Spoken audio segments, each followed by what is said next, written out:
Good morning. This is Vishal Srivastav, EC Department, Oriental Institute of Science and Technology, Bhopal.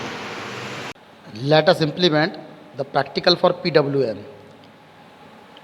There is a function generator and four types of outputs are there available. Number 1, 250 Hertz. Number 2, 500 Hertz. Number 3, 1 kilohertz. And number 4, 2 kilohertz.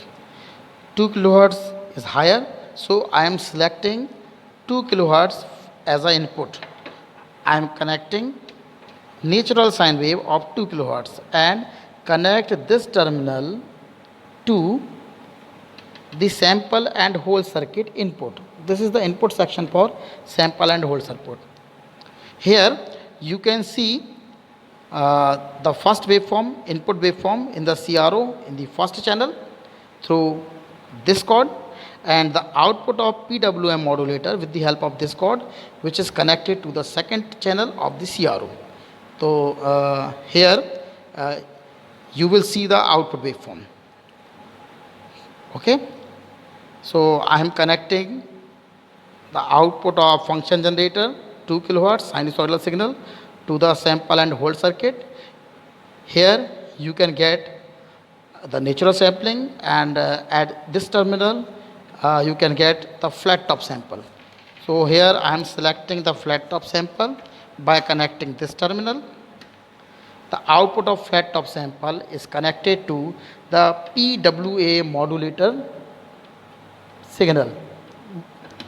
So I am connecting the output of flat top sampling to the input of PWM modulator. You can see the output from this terminal connected to the CRO at the second channel. You can see the width of the pulse is varied. If the amplitude is increasing, you will get the higher width of the pulse. If amplitude is decreasing, you will get the lower width of the pulse. So according to definition of PWM, the constant pulse amplitude, you can see the constant pulse amplitude. With the help of PWM, you can change the constant amplitude of the pulse according to the instantaneous value of the signal.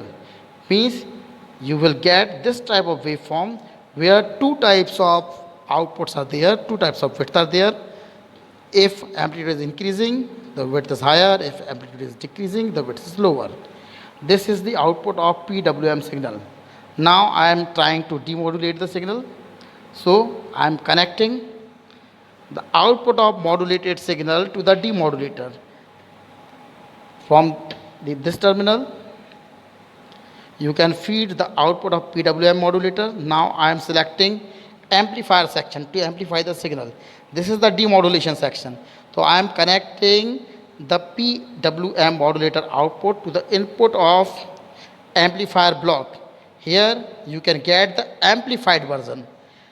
So I am getting the amplified version and given this output to the low pass filter. This is Butterworth low pass filter. Already we have used this section for the demodulation section of PAM. So again I am using this section, but first we use the amplifier block to amplify the signal. With the help of amplifier block, you can get the more improved signal. So I am connecting the output of amplifier section to the input of low pass filter, and at this terminal you will get the output of final demodulated signal. So I am connecting this terminal to the final demodulated signal.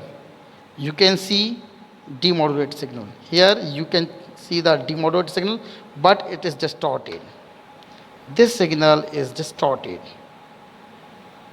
Okay, so you can observe the difference, and this is the sine wave which is to be transmitted, and this is the received waveform at the demodulator. Now review the project. First, select any of the function generator then give the output to the sample and hold circuit. The output of sample and hold circuit flat top sampling is given to the PWM modulator section. You can check the modulated output at this terminal. Now connect this terminal to the demodulator section. First stage of demodulation is amplifier block. Amplified version is feed to the low pass filter, and you will get the output of demodulated signal in the low pass filter.